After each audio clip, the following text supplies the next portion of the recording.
আল্লাহ যদি চাইতো আমাদেরকে পিপিলিকা বানায় পাঠাইতে পারতো। আমার আল্লাহ কত দয়া করেছেন। আল্লাহ আমাদেরকে কুকুর না বানাইয়া, বিড়াল না বানাইয়া, শকুন না বানাইয়া, কাক না বানাইয়া, কুত্তা না বানাইয়া, বাঘ ভাল্লুক সাপ না বানাইয়া, বেজি না বানাইয়া, আল্লাহ দয়া করে মায়া করিয়া আল্লাহ আমাদেরকে মানুষ হিসাবে পাঠাইছেন। এজন্য জোরে জোরে বলি আলহামদুলিল্লাহ। মানুষ হওয়ার পর এরে মরিচকুড়ির মুসলমান আমরা কেউ আবেদন করি না, আল্লাহ মানুষ হিসাবে যেহেতু দুনিয়ার জমিনে পাঠাইবেন, আল্লাহ চাইলে আমাদেরকে হিন্দুর ঘরে পাঠাইতে পারতেন, আল্লাহ চাইলে আমাদেরকে সাঁওতালের ঘরে পাঠাইতে পারতেন, আল্লাহ চাইলে আমাদেরকে ইহুদির ঘরে পাঠাইতে পারতেন, আল্লাহ যদি চাইতেন আমাদেরকে নাসরার ঘরে পাঠাইতে পারতেন, আল্লাহ যদি চাইতেন আমাদেরকে কাফেরের ঘরের মধ্যে পাঠাইতে পারতেন। আল্লাহ বড় দয়া করিয়া ওই হিন্দুর ঘরে না পাঠাইয়া, সাঁওতালের ঘরে না পাঠাইয়া, ওই খ্রিস্টানের ঘরে না পাঠাইয়া, ইহুদির ঘরে না পাঠাইয়া আল্লাহ আমাদেরকে মুসলমানের ঘরে পাঠাইছে। এই জন্য আবারও সকলে একসাথে বলি আলহামদুলিল্লাহ। মুসলমান হওয়ার পর এরে মরিচকুড়ির মুসলমান ও যুবক ভাই ও বৃদ্ধ বাবা, এমন একজন নবী পেয়েছ, অন্য অন্য নবীরা আল্লাহর কাছে দরখাস্ত করেছে, দয়ার মালিক আজকে আমরা কেউ দরখাস্ত করি নাই, নবীরা পর্যন্ত দরখাস্ত করেছে, ও দয়ার মালিক আপনি যেহেতু আমাদেরকে মুসলমানের ঘরে পাঠাইবেন, আল্লাহ গো আমাদেরকে বিশ্ব নবী আখির নবীর উম্মত হিসাবে পাঠান। অথচ নবীরা আল্লাহর কাছে দোয়া করেছে, আল্লাহ আমাদেরকে নবী না বানাইয়া, আমাদেরকে রাসূলুল্লাহ বানাইয়া, আমাদেরকে আখিরে নবীর উম্মত হিসাবে পাঠান। হে বান্দা, আল্লাহ কত দয়া করেছে, বিনা দরখাস্তায় আমাকে আপনাকে আমার আল্লাহ আখিরে নবীর উম্মত হিসাবে পাঠাইছেন। জোরে বলি আলহামদুলিল্লাহ। এমন নবী বেসরে কবর পড়া মুসলমান, যেই নবী আল্লাহর কাছে দোয়া করে, আল্লাহ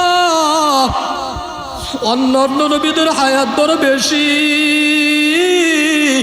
শত শত হাজার হাজার বছর অন্য অন্য নবীরা হায়াত পেয়েছেন, তাদের উম্মতটা এরকম ভাবে শত শত হাজার বছর হায়াত পেয়েছেন।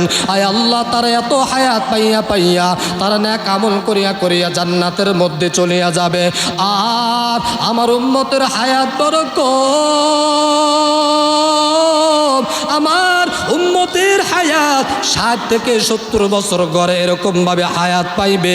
এত অল্প সময় হায়াত পাইয়া এই অল্প 60-70 বছর হায়াতের মধ্যে তারা কিছুক্ষণ সময় ঘুমাইয়া থাকবে, আবার কিছুক্ষণ সময় খাওয়া দাওয়ার মধ্যে লিপ্ত থাকবে, আবার কিছুক্ষণ সময় তারা পেশাব পায়খানার মধ্যে লিপ্ত থাকবে, আবার কিছু সময় এরকম ভাবে তারা হালকা সময় আমল করবে। ও দয়ার মালিক, এত অল্প সময় এরকম ভাবে আমল করিয়া তারা কিভাবে জান্নাতে যাবে?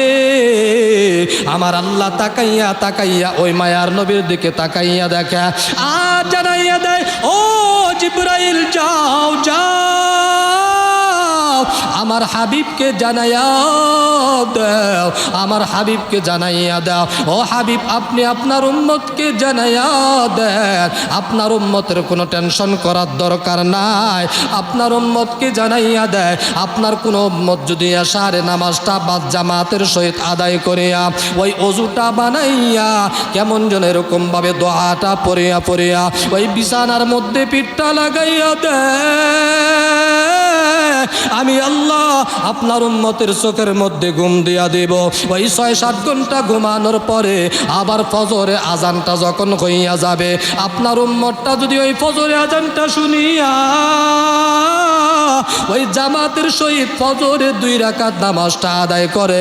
ও হাবিব পয়গম্বর, আপনি আপনার উম্মতকে জানায়া দেন, আপনার উম্মত যদি এশারে নামাজটা পড়িয়া যদি বিছানার মধ্যে ঘুমাইয়া যায়, আবার যদি ফজরে নামাজটা এরকম ভাবে জামাতের সহিত আদায় করতে পারে, মাঝখানে যে 6-7 ঘন্টা ঘুমাইলো, আমি আল্লাহ ওই 6-7 ঘন্টা আমল নামায় লিখে দিয়ে জান্নাতের মেহমান বানায় দিব। সুবহানাল্লাহ।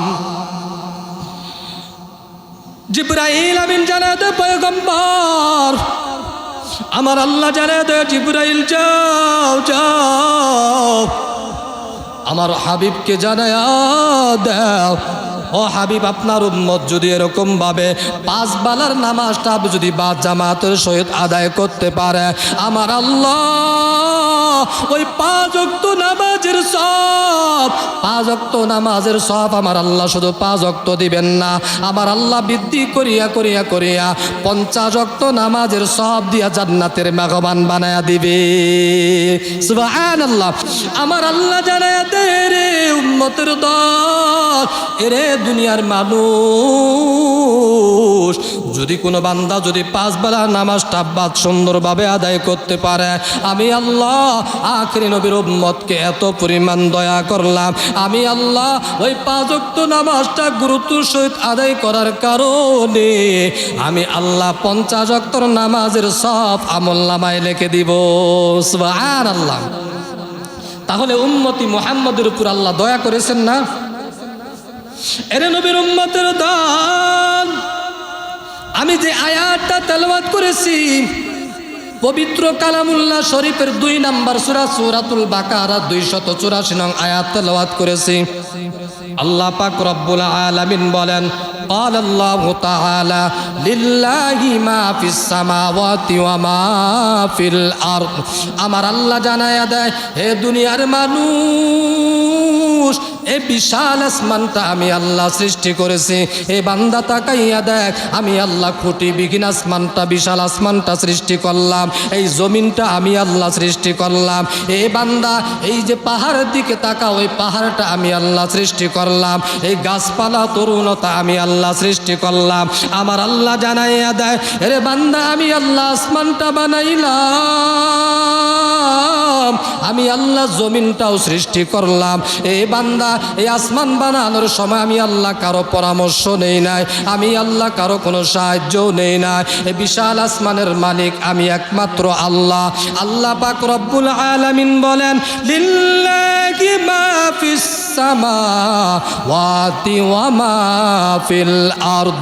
আল্লাহ পাক রব্বুল আলামিন বলেন, এই বিশাল আসমানটা আমি আল্লাহ সৃষ্টি করলাম, এই জমিনটা আমি আল্লাহ সৃষ্টি করলাম। এই বিশাল আসমানের নিচে যত কিছু তোমরা দেখতে পাও এবং না দেখো, এই জমিনের উপর তোমাদের চক্ষু দিয়া যাহা কিছু দেখো এবং যা দেখতে পাও না, আমি আল্লাহ সব কিছু সৃষ্টি করেছি। জোরে বলেন, কে সৃষ্টি করেছে? আরো জোরে বলেন, আমার আল্লাহ সৃষ্টি করেছেন। আমরা এই 2 চোখ দিয়া যা দেখি আর বাদানাই দেখি, যেগুলা আমরা দেখতে পাই সেগুলা আল্লাহ সৃষ্টি করেছেন, আর যেগুলা দেখি না আমাদের চোখের দৃষ্টির আড়ালে ওই জিনিসগুলা আল্লাহ সৃষ্টি করেছেন। জোরে বলেন ঠিক কি না?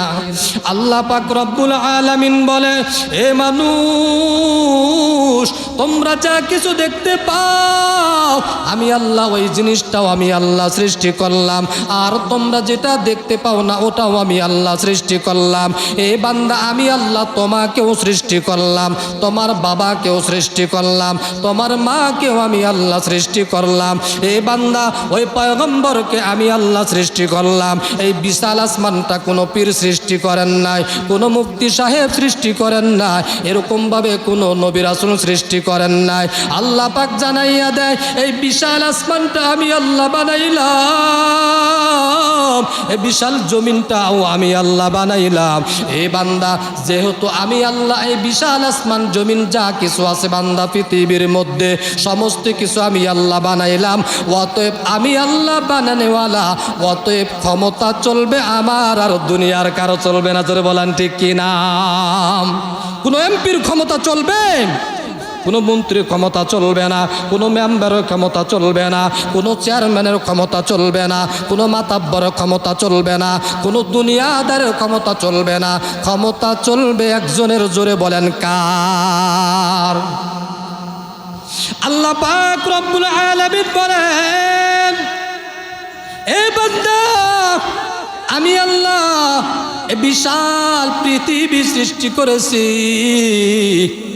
এ বিশাল দুনিয়াটা সৃষ্টি করেছি। সৃষ্টি করার পরে বিশাল দুনিয়াটা আমার ইশারায় চলবে, কারো ইশারায় চলবে না। এ বান্দা, এই জমিনের মধ্যে যারা বসবাস করবা, আমি আল্লাহর হুকুমে চলতে হবে, তার বাহিরে চলতে হবে না। কারণ আপনি যদি এই দুনিয়ার জমিনের মধ্যে একটা জমিন ক্রয় করে ফেলেন, যদি রেজিস্ট্রেশন হয়ে যায়, ওই জমিনের মধ্যে আপনার ইচ্ছা, আপনি চাইলে ওই জমিনের মধ্যে গাড়ি তোয়ার গ্যারেজ বানাইবেন, আপনি চাইলে ওই জমিনের মধ্যে বাড়ি বানাইবেন, আপনি চাইলে ওই জমিনের মধ্যে আপনি দোকান দিয়া দিবেন। আপনার ইচ্ছা, আপনি যা করতে মন চায়। জোরে বলেন ঠিক কি না? আল্লাহ পাক রব্বুল আলামিন বলেন, এই বিশাল আসমান জমিন সমস্ত কিছু বানাইয়া আমি আল্লাহ কেমন ক্ষমতা রাখি জাননি বান্দা, জাননি? আল্লাহ জানাইয়া দেয়, ওয়া ইন তুবদু মা ফি আনফুসিকুম আও তুখফুহু ইউহাসিবুকুম বিহিল্লাহ। আল্লাহ পাক রব্বুল আলামিন বলেন, এ বান্দা, বান্দা তোমরা প্রকাশে যাহা কিছু করো, আমল করো, বান্দা তোমরা প্রকাশে দান সদকা করো, প্রকাশে তোমরা নামাজ আদায় করো, এই প্রকাশে জমিনের মধ্যে তোমরা কোরআন তেলাওয়াত করো, প্রকাশে তোমরা জিকির আজকার করো, যাহা কিছু আমল করো। আর বান্দা তোমরা গোপনে গোপনে ওই অন্তর দ্বারা তোমরা যাহা কিছু কল্পনা সল্পনা জল্পনা করো, আমি আল্লাহ সব কিছু জানি। জোরে বলেন, জানে কি জানে না? ওয়াল্লাহু আলিমুম বিযাতিস সুদূর।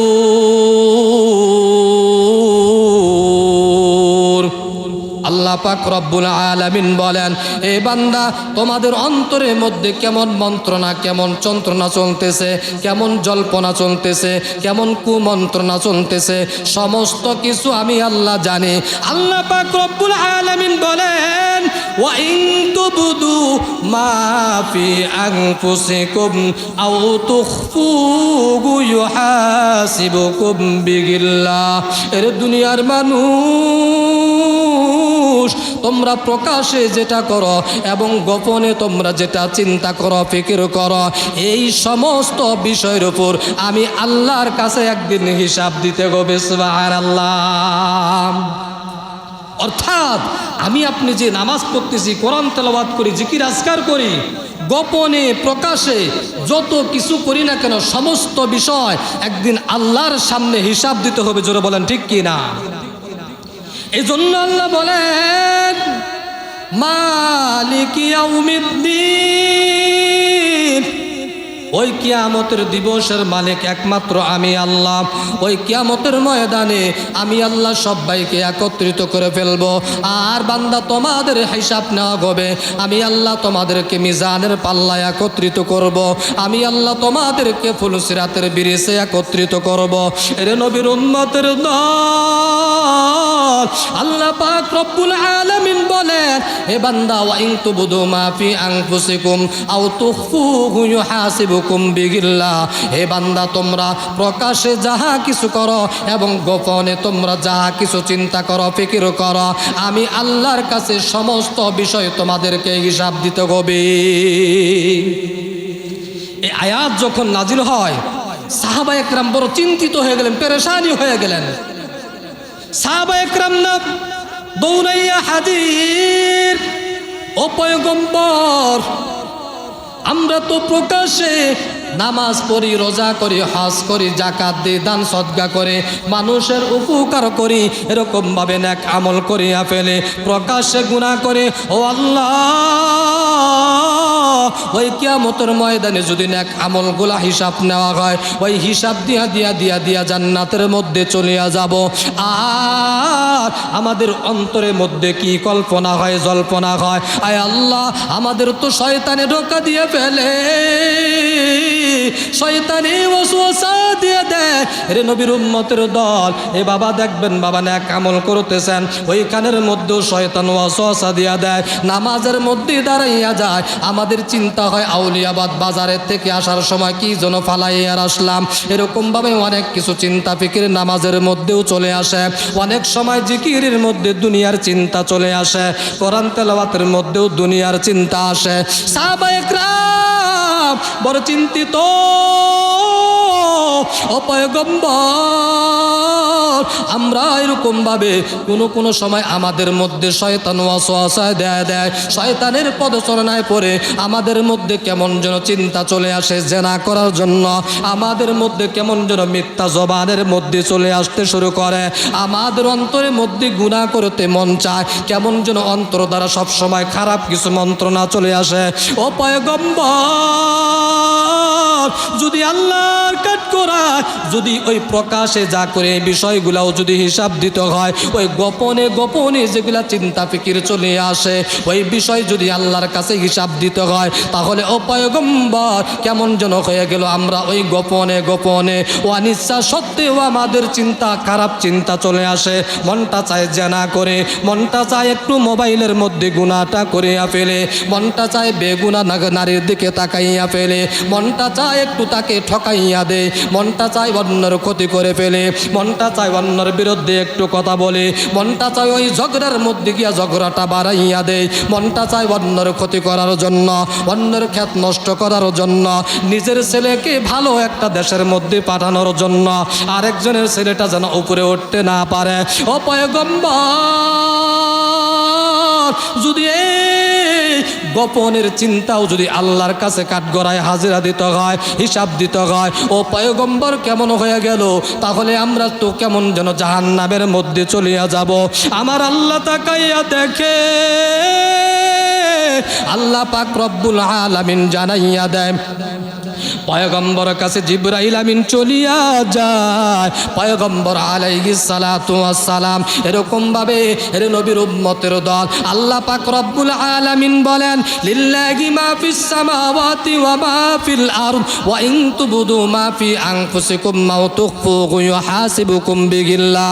এই বান্দা দুনিয়ার মধ্যে মন চায় একটু গুনাহ করার জন্য, আল্লাহ পাক রব্বুল আলামিন বলে, আসমান আমি আল্লাহ বানাইলাম কিন্তু আমার জন্য না, এই বিশাল আসমানটা তোমার গোলামি করে, এই জমিনটা আমি আল্লাহ বানাইলাম কিন্তু আমার জন্য না, এই জমিনটা বান্দা তোমার গোলামি করে, বান্দা গাবিটা আমি আল্লাহ বানাইলাম কিন্তু আমার জন্য না, এই গাবিটা দুধ দিয়া তোমাকে এরকম ভাবে দয়া করে দেখাইলো, এ বান্দা এই যে দেখো কত মাখলুকাত আমি আল্লাহ বানাইলাম, গাছগুলা বানাইলাম আমি আল্লাহ তোমাকে ছায়া দেওয়ার জন্য, এই গাছ তোমার গোলামি করে, সাপ তোমার গোলামি করে, মশা তোমার গোলামি করে, মশা যদি তোমার গোলামি না করতো কোনোদিন বান্দা একটা সেকেন্ডের জন্য ঘুমাইতে পারতা না, ওই কানের মধ্যে গিয়া পিন পিন করতো, নাকের মধ্যে গিয়া ঢুকিয়া ঢুকিয়া তোমার ঘুমটা নষ্ট করে দিত।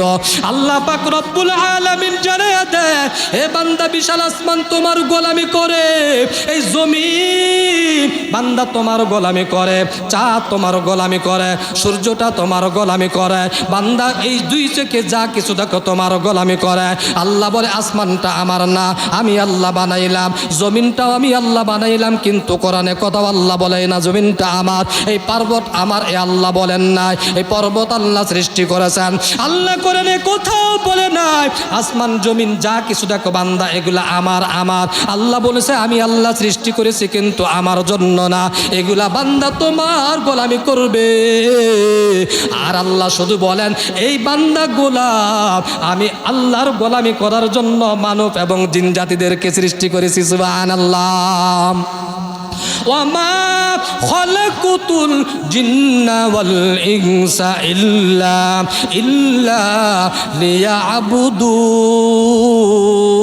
লিয়াবুদুন। আল্লাহ পাক রব্বুল আলামিন বলেন মানব এবং জিন জাতিদেরকে আমি আল্লাহ শুধুমাত্র একমাত্র কেবলমাত্র বান্দা আমি আল্লাহর গোলামি করার জন্য বানাইছি। আর দুনিয়া যা কিছু দেখো এগুলা সব বান্দা তোমার গোলামি করে। সুবহানাল্লাহ। আল্লাহ জানাইয়া দেয়, এ বান্দা আমি আল্লাহ এত নিয়ামত দিয়েছি, আমি আল্লাহ তোমাকে দুনিয়ার মধ্যে ছেড়ে দিয়েছি। এ বান্দা একটু তাকাইয়া দেখো, মানুষ দুনিয়ার মধ্যে ঘুরি উড়ায়, ঘুরি সকালবেলা ঘুড়িটা নিয়া ওই রশিটা ছেড়ে দেয়, ঘুড়ি একবার ডাইনের দিকে যায়, আর একবার বাম দিকে যায়, আর আসমানের দিকে উঠতে থাকে, একবার নিচের দিকে যায়। ঘুড়ির মালিক ডাক দিয়া বলে, এরে ঘুড়ি,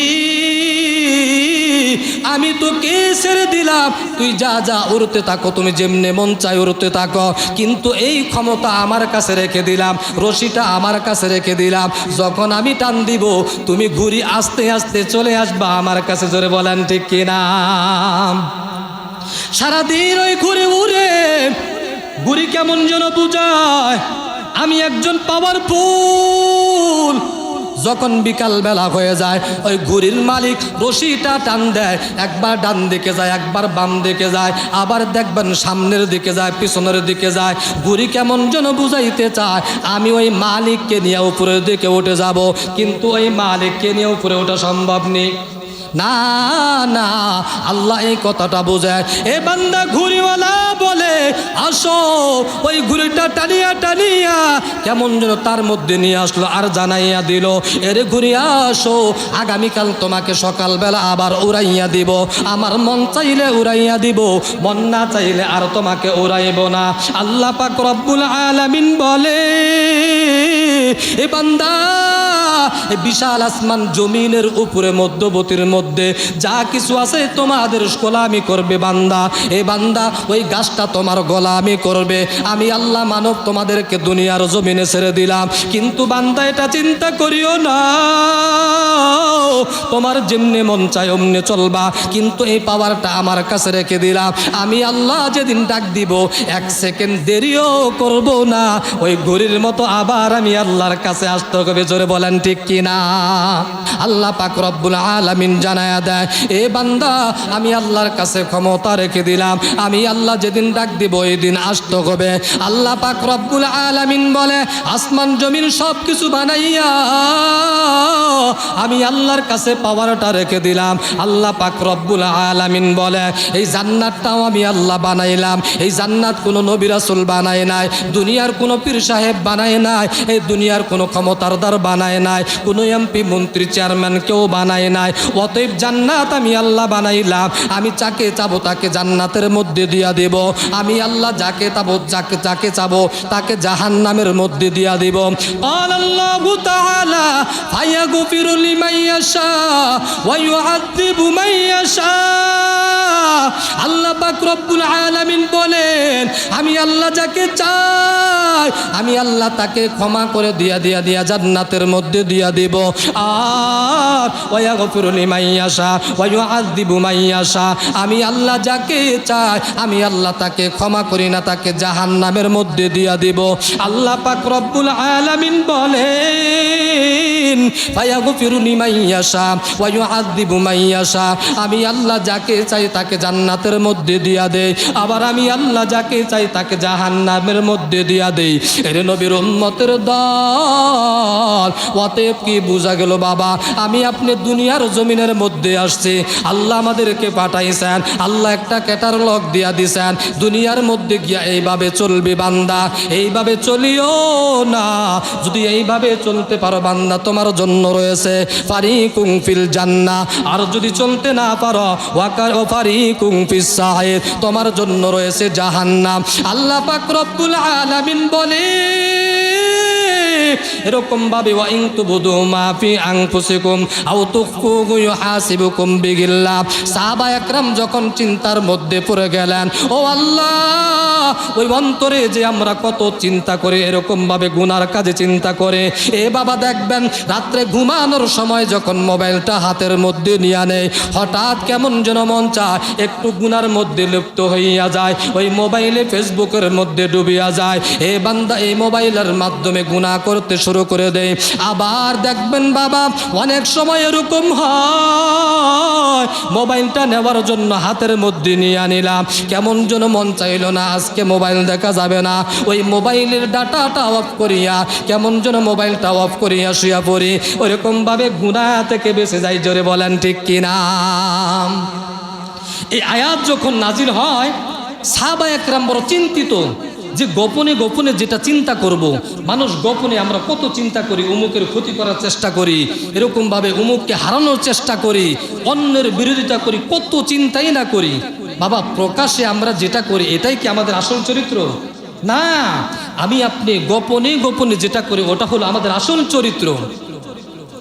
সাহাবায়ে কেরাম চিন্তিত, ও পয়গম্বর এরকম ভাবে আমাদের মন চায় কেমন যেন জেনা করে ফেলবো অমুক মহিলার সাথে, এরকম ভাবে মন চায় মিথ্যা কথা বলে ফেলবো, কিন্তু করি না। কিন্তু আল্লাহর কাছে যদি হিসাব দিতে হয়, এটা হিসাব কেউ দিতে পারবো না। আল্লাহ পাক রব্বুল আলামিন পরে একটা আয়াত নাজিল করলেন, লা ইউকাল্লিফুল্লাহু নাফসান ইল্লা উসাহা। আল্লাহ সূরাতুল বাকারার 55 এবং 56 নং 255 এবং 56 নং আয়াত নাজিল করিয়া দিলেন, জিবরাইলের মাধ্যমে জানাইয়া দিলেন, ও পয়গম্বর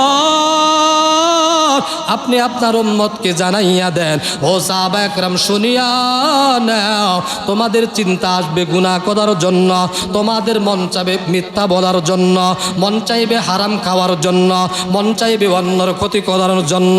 আমি আল্লাহ ওই গুনাহ লিখবো না। আমি আল্লাহ কখন লিখবো জানোনি? তোমার মন চাইলো জেনা করার জন্য, এখনো বান্দা তুমি জেনা করো নাই, যতক্ষণ করবা না অতক্ষণ পর্যন্ত আমি আল্লাহ গুনাহ লিখতে অর্ডার দিব না। সুবহানাল্লাহ। অতএব আগের আয়াতটা পরে আয়াত নাজিল হওয়ার পর হুকুমটা রহিত হয়ে গেল।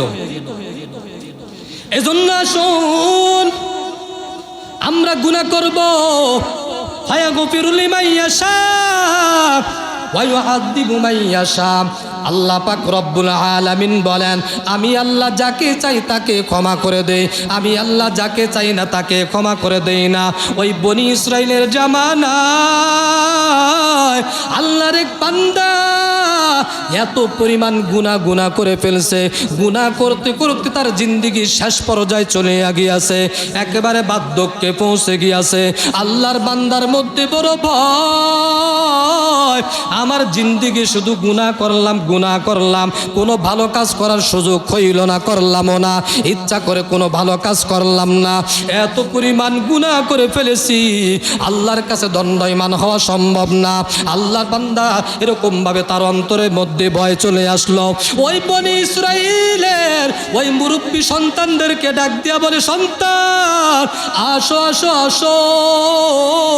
ওই সন্তানগুলাকে একত্রিত করিয়া এরকম ভাবে ডাক দিয়া বলে, সন্তান আমি হয়তো দুনিয়ার জমিনে আর বেশি দিন বাঁচবো না, আমি যখন এই দুনিয়া থেকে বিদায় নিয়ে চলে যাব, আমার যখন মৃত্যু হয়ে যাবে, আমি যখন ইন্তেকাল করে ফেলবো, এ সন্তান এরকম ভাবে আমার লাশটা তোমরা দাফন করবা না, কবরস্থ করবা না, কবরের মধ্যে নিয়ে যাইবা না, আমার লাশটাকে এরকম ভাবে আগুন ধরাইয়া বিশাল বড় আগুন সাজাইয়া আমার লাশটাকে ওই আগুনের মধ্যে দিয়া পুড়িয়া একেবারে ছাই করে ফেলবা।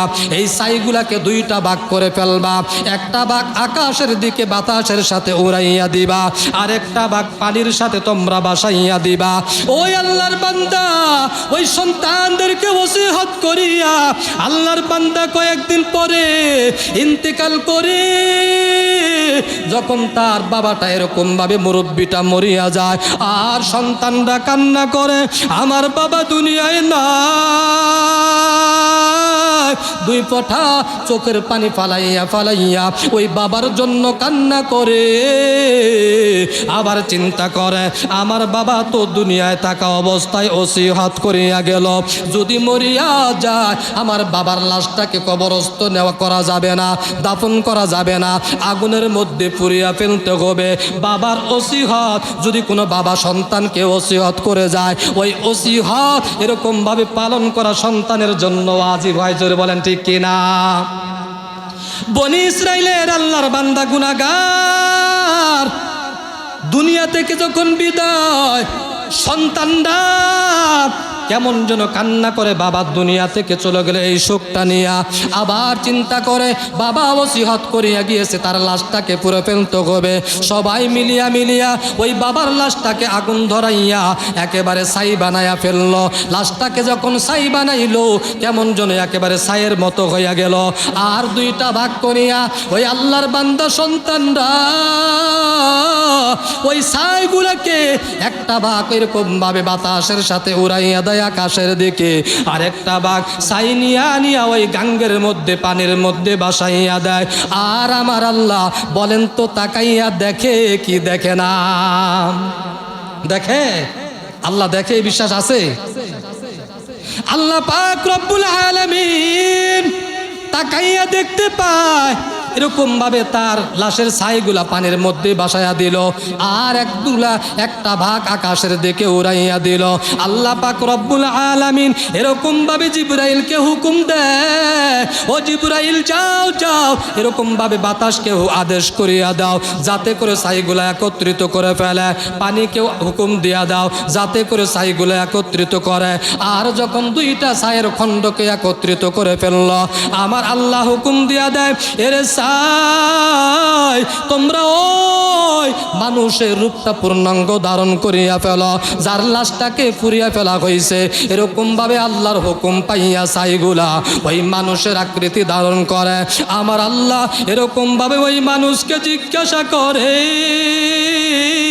আল্লাহ প্রথমে জিবরাইলকে জিজ্ঞাসা করে ওই বান্দা কেন এই কাজটা করলো? জিবরাইল আমিন ডাক দিয়া বলে, ও পয়গম্বর, ও আল্লাহ এরকম ভাবে ওই ব্যক্তি তো অনেক বড় গুনাহগার ছিল। আল্লাহ পাক ডাক দিয়া বলে, ও জিবরাইল ওই বান্দার গুনাহ কি এত পরিমাণ বড় হয়ে গেল? বলে হ্যাঁ অনেক বড় গুনাহ। বলে আমি আল্লাহর দয়ার থেকে কি বেশি বড় হয়ে গেল? বলে না আপনার দয়ার চাইতে বড় হয়ে যায় নাই। আল্লাহ পাক রব্বুল আলামিন বলে, আমি নিজে ওই বান্দাকে জিজ্ঞাসা করব। আল্লাহ যখন হুকুম করলেন মানুষের আকৃতি ধারণ করলো, এ বান্দা তুমি এই কাজটা কেন করলা? কেন তোমার লাশটাকে পুরো ফেলতে বললা? ওই বান্দা ডাক দিয়ে বলে, ও দয়ার মালিক, আমার জিন্দেগি শুধু গুনাহ করে ফেলেছি, শুধু গুনাহ করে ফেললাম। এমন কোনো গুনাহ নাই যা আমি জিন্দেগিতে করি নাই, কোনোদিন আমি ভালো কাজ করতে পারি নাই। ও পয়গম, ও আল্লাহ আমি এরকম ভাবে কোনোদিন একটা ভালো কাজও করতে পারি নাই, কিন্তু আমার মধ্যে বড় ভয়, আমার জিন্দেগিতে আমি এত পরিমাণ গুনাহ করে ফেললাম। ও আল্লাহ ওই হাসরের ময়দানে আপনার সামনে দণ্ডায়মান হতে হবে, এই গুনাহ নিয়ে আমি আপনার সামনে কেমনে দণ্ডায়মান হব? সম্ভব না, ও পসিবল না, এটা সম্ভব না। ও আল্লাহ না আমি এই ভয় নিয়ে শুধু বলেছি যাতে করে আমার এরকমভাবে লাশটাকে পুড়িয়া ফেলে ছাই বানাইয়া ফেলে, এরকমভাবে আল্লাহ আপনার সামনে দণ্ডায়মান হতে না হয়। আমার আল্লাহ জানাইয়া দেয়, ও ফেরেশতা শুনো, সাক্ষী লও, আমার বান্দার মধ্যে এত পরিমাণ আমার আল্লাহর ভয়টা ঢুকিয়া গেল। সাক্ষী না, ও ফেরেশতা শুনিয়া নাও, এই বান্দা এত পরিমাণ আমি আল্লাহকে ভয় করে, আমি আল্লাহর ভয় এত অন্তরের মধ্যে ঢুকিয়া গেল। এই ফেরেশতা শুনিয়া নাও, এই বান্দাকে আমি আল্লাহ জান্নাতের মেহমান বানায়া দিলাম।